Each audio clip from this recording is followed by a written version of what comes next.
So today I thought we could talk about how to do stripes and how to make them jogless, and where you are putting in these different colors but you don't have holes.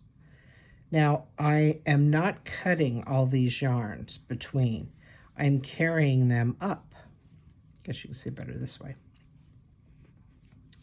So I'm carrying all the yarn up so it's very smooth and you don't have to weave all these ends in, but you also don't have any holes. So the trick for not having any holes is when you come to where you are going to change colors, you are going to take your color that you just got finished with, you're going to lay it on top. Then you're going to bring your new color over it. And what that does, it locks that yarn in place. Now you're just going to do this with the first one, because you don't want to do this with all of them or you'll start seeing a line in between your stitches. You just want to do this with the first one.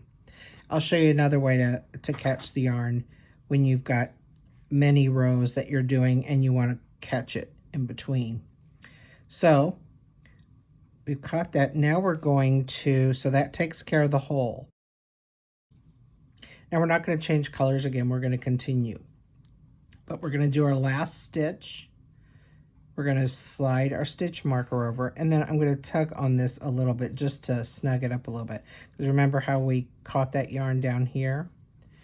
Now, in this first stitch, I'm going to grab the leg of the previous color, and I'm going to put it up beside my current color, and then I'm going to knit those two together. Now I'm just going to knit on around, and what happens is when we come back around, it will look like this. So it actually, you can't tell where the rows are. It all looks like a seamless stripe. Okay, so now I don't want to change colors yet, but I do want to grab this so I don't have a long area of just loose yarn here. I want to carry it up more, so I want to catch this. And what I'm going to do with this, I'm going to knit to one stitch before my stitch marker.